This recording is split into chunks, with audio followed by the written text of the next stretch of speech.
Hello and welcome to this workshop. My name is Sean and I teach English as an alternative language, also known as a second language.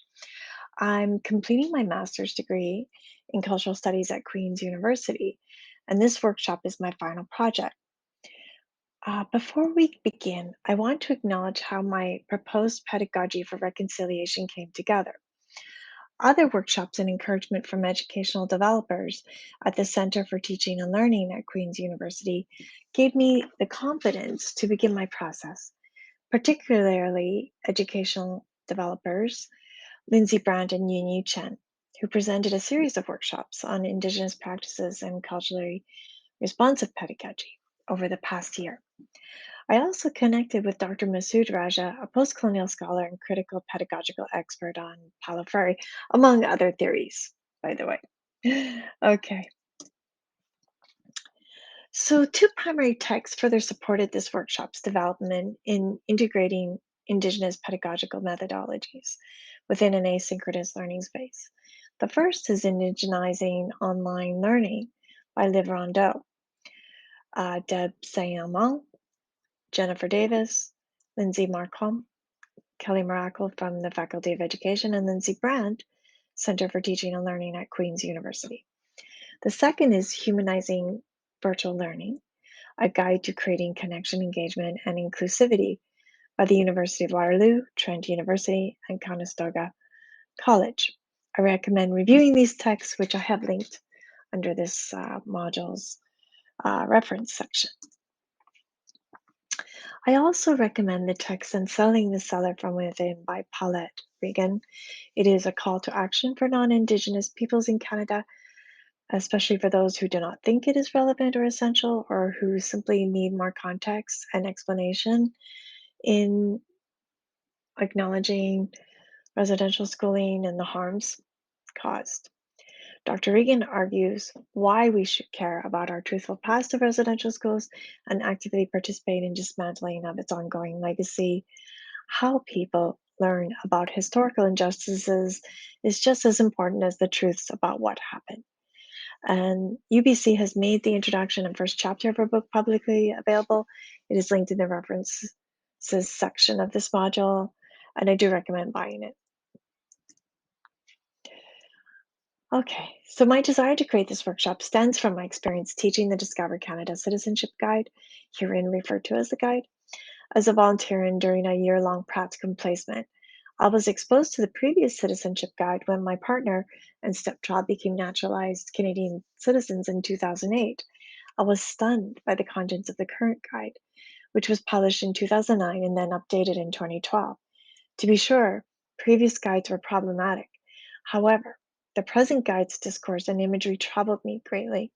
At Queen's, I explored cultural theories, put them in conversation with one another, and used them to analyze the guide, which I'm presenting in part of this workshop. This workshop aims to establish an entry point for pedagogy for reconciliation through inquiry, knowledge creation, and understanding of alternative ways of teaching and learning, which falls under two groups of modules. Modules 2 to 6 interconnect ESL, settler colonialism, citizenship, the guide, the Truth and Reconciliation Commission, and pedagogies that maintain the colonial settler structure of language learning. Modules 7 and 8 demonstrate how to build relationships, demonstrate care, and work towards humanizing our teaching environments as an act of decolonization and indigenizing our classrooms. The workshop requires approximately 150 minutes to complete. It is asynchronous, online, and anonymous. It is designed so that participants can progress at their pace. I want to give participants enough information within a process of inquiry so they can see the links and arrive to their conclusions. This working document contains everything I communicate in the modules. Participants will notice that each module includes cited literature, where most of the literature is accessible through hyperlinks for those who wish to explore the content more deeply. I will not be discussing debates in the literature. However, I have offered a section at the end of this document describing these debates. The lack of debate and gaps in the literature indicates a disconnect between settler colonialism among language instructors and settlement support workers. The guide is taught in government funded programs, and almost 300,000 newcomers every year learn it for citizenship testing since 2009. These facts and figures suggest a strong entrenchment of the settler colonial narrative. Meanwhile, Indigenous experts and communities, along with a cohort of ESL teachers and a limited number of academics, have spoken out against the guide and published literature examining its narratives. With that said, I must comment that among participants there will be different reactions to this workshop. The basis of my realization is from the dismissive and highly reactive responses to my concerns about the guide. Some people may feel uncomfortable or in disbelief. Others may make connections to ideas and feelings, with some able to provide more perspective than I have brought forward. All I ask is that you give it a try. Modules 7 and 8 on critical pedagogy and Indigenous ways of teaching and learning offer new ways to work together to create reconciliation through pedagogical practices that support our work in language teaching while creating knowledge together with learners. As Module 8 focuses on Indigenous ways of teaching and learning, I have linked a 23-minute recording of my colleague in Cultural Studies, PhD student Lindsay Brand. She is also an educational developer at Queen's University.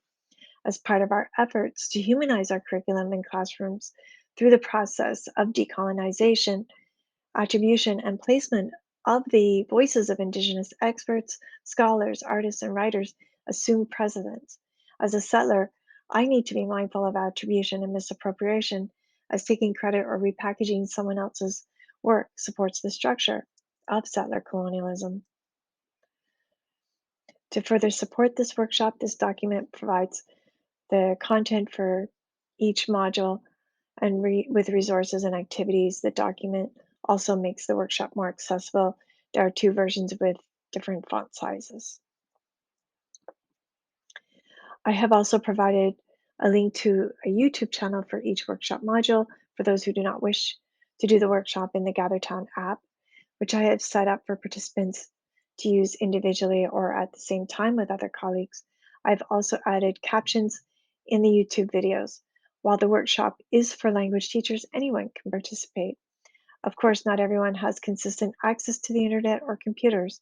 While I endeavor to make this workshop accessible, I realize its access is not actually equitable.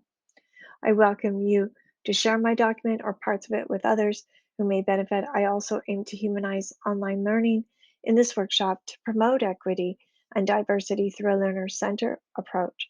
My acknowledgement of the social responsibility of teaching and the nature of learning is my effort for an accountable space for growth and development while reducing barriers to learning through a process of inquiry and praxis.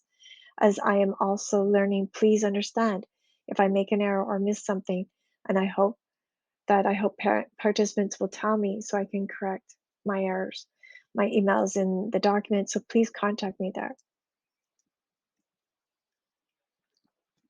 Through consultation with colleagues, they, like myself, desire to learn about indigenizing materials and decolonizing the classroom, but a lot of uncertainty and lack of awareness of how to begin seems to be blocking this process.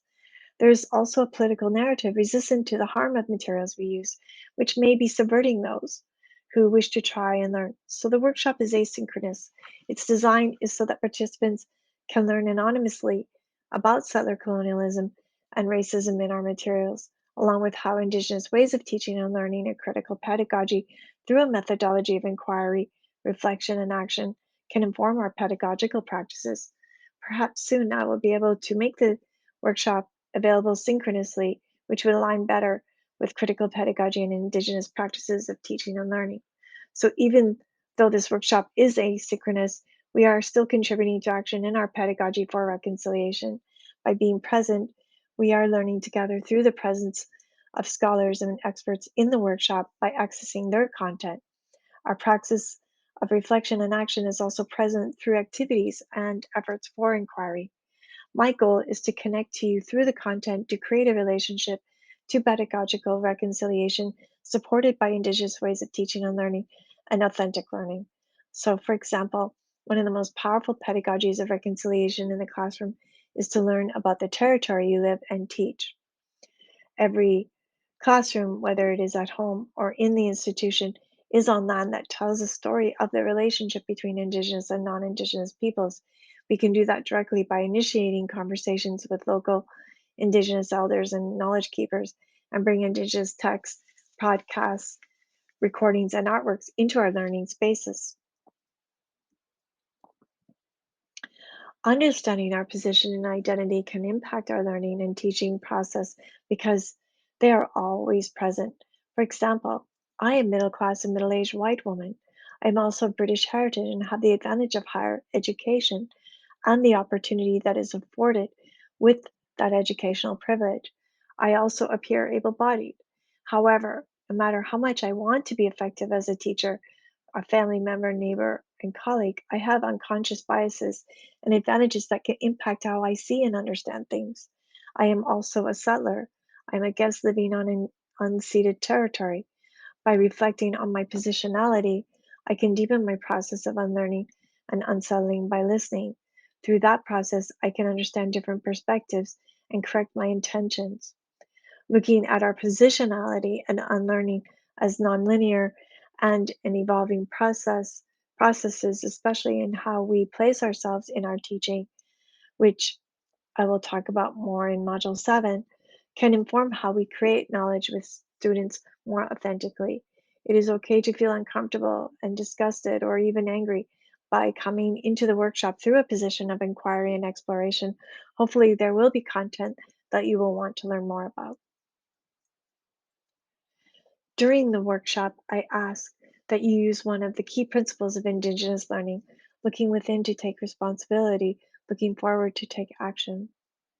In my ongoing process of unsettling and unlearning, I discovered that assuming responsibility can be done through learning about Indigenous experiences and culture by listening to Indigenous histories and stories.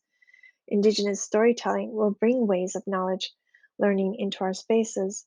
Storytelling may also impart colonial practices that have historically harmed the vitality of Indigenous peoples that continue today. It is also very important to not impart our shame or guilt on Indigenous peoples. I do feel shame and guilt for not knowing about the atrocities, and that is my problem to bear. It is not up to an Indigenous person to shoulder my guilt. It is my job to do the work of unlearning and relearning our collective histories. Including Indigenous content and pedagogies in my teaching is through reflection, my own perceptions, and perceptions of Indigenous identity. The text Humanizing Virtual Learning recommends us to ask ourselves whose truths are valued and represented in your courses, discipline, or institution. What counts as knowledge? Why is this? By being open to the work of learning and appreciating Indigenous worldviews, we can also disrupt beliefs and misconceptions. An excellent asynchronous online course by Indigenous scholars at the University of Alberta is a safe starting point to learn about different histories and contemporary perspectives of Indigenous peoples living in Canada. The 12-lesson course developed by the Faculty of Native Studies is free and it has constant intake and it is also taught by Indigenous scholars. And I have also linked access to that course in the references section for this module.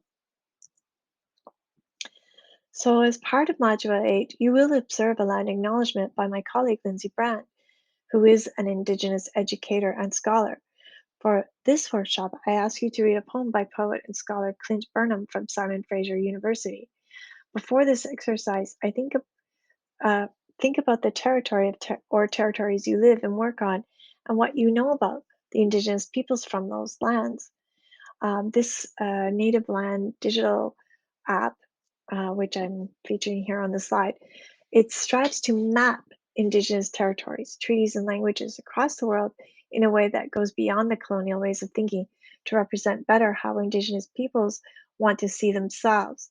Native Land Digital is an excellent starting point if you are unsure of your territory. You can do further research from there. My recommendation is to use Indigenous sources to avoid colonial narratives. However, there is a challenge in land acknowledgements and performativity. By definition, performativity uses language as a form of social action, but the possibility of performativity as an anti racist declaration through institutional speech acts such as being diverse, successful, or noting the land it resides on is indigenous, characterizes the institution as having these qualities. These qualities are non committal and therefore non performative because the institution is not able to do the work. Humans do the work. Therefore, land acknowledgements are not for performance. They are not an obligation or a tool to appear mindful, particularly at the institutional level. Dylan Robinson, a colleague of Dr. Burnham's, raised this challenge as a plenary presenter, rethinking the practice and performance of Indigenous land acknowledgement at the Canadian Association for Theatre Research. The transcript of the plenary session shows that after the recitation of an abridged version of Burnham's poem, Robinson argued to acknowledge something is often to name that which has been previously ignored. I need to skip forward a little bit. In January 2022, I heard Burnham's poem as a land acknowledgement, and I recognized what I was missing because Burnham's words acknowledge the situational conditions of settler colonialism, land dispossession, and erasure. Returning back to 2018, Robinson, and by the way, we are not related. We both have the same last name. I need to make that point. Brought forward that in our acknowledgement as guests and sometimes uninvited guests on Indigenous territories and lands, our acknowledgements should name specific colonial histories and the ongoing non Indigenous occupation of Indigenous lands. So Burnham's poem encapsulates what those colonial histories can mean. In this process, our use of language to describe how we occupy the lands speaks to our positionality and how we understand the occupation and its relationship to Indigenous peoples. Further, in that process, we move beyond the specter of public contrition as a performance. This leads to the understanding of how we all occupy space and whose space we occupy. In moving beyond the specter, we take into account of the acknowledgement site and context specificity. And that is a quote from uh, Dr. Robinson's plenary speech. It is that spatial subjectivity of who is in the room and what historical relationships affect the present that the acknowledgement should acknowledge.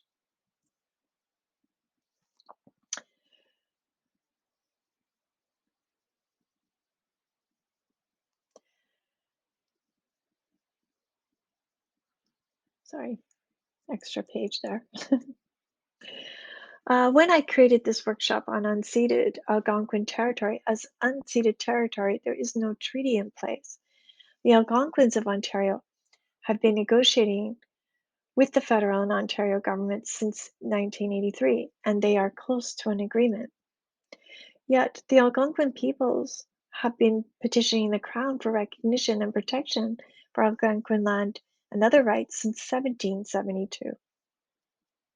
Meanwhile, borders now demarcate Ontario and Quebec, even Canada and the US. Yet, Algonquin territory traditionally encompasses both sides of the Ottawa River, so the agreement with the province of Ontario does not account for all the land. As members of the Algonquian cultural linguistic group, the Algonquins connect with many other tribes through language and customs.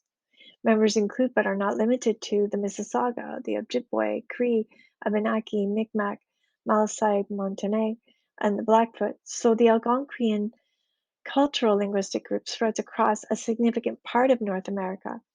The Algonquin existence, for example, in the Ottawa Valley, where I specifically live, is at least 8,000 years pre-European contact. The European arrival severely disrupted the Algonquins through deadly disease and armed conflict, forever altering the Algonquin way of life. That is why I want to share Burnham's poem, because it connects to the process of reconciliation, because how it speaks through different lenses of how Indigenous peoples and others live. With Burnham's permission, I would like to take this time for you to read it in your voice. And then afterwards, I will ask you to reflect on its meaning. So this is the title of the poem, No Poems on Stolen Native Land for Teresa by Clint Burnham. So I will be silent and reading the poem while you read.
I'm never able to really put my words straight every time I read this poem, but it powerfully sends a message. So, uh, this would be the first activity with to support the poem. These are reflection prompts that are in the document, and um, you don't have to do them right now, but you can do them throughout the workshop. You can do them later as well. I want to thank you for joining me and coming here, and I hope to see you in Module 2, where we talk about settler colonialism. And at the end of each recording, I always show the references of the materials that I use to speak, and those references are also hyperlinked in the document. So hopefully see you soon.